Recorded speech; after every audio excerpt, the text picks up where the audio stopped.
अकोल्यात गेल्या काही दिवसांपासून तापमान 40 अंश सेल्सिअस पार केलेलं आहे. शहरात आणखी काही दिवस उष्णतेची लाट असल्याचा अंदाज हवामान विभागाने वर्तवला.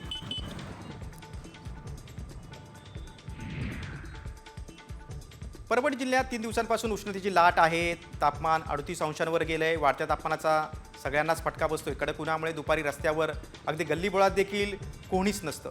रस्ते सामसूम झालेत. प्रशासनानं अत्यावश्यक असल्यासच दुपारी घराबाहेर पडण्याचं आवाहन केलंय. दुसरीकडे जळगावमध्ये देखील उन्हाचा पारा 40 अंशांवर पोहोचला आहे. आवश्यक असेल तरच घराबाहेर पडा असं आवाहन आरोग्य विभागानं केलेलं आहे. तीव्र डोकेदुखी, उलट्या, श्वास घेण्यास त्रास, त्वचा कोरडी पडून घाम येणे, चक्कर येणे अशी वेगवेगळी लक्षणं नागरिकांना दिसत आहेत.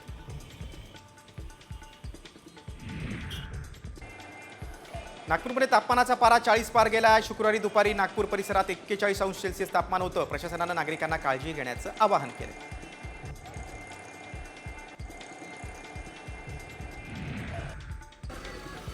सोलापुरात पुन्हा एकदा तापमानानं उच्चांक गाठलाय. पारा 41.1 अंश सेल्सिअस इतकं नोंदवण्यात आले.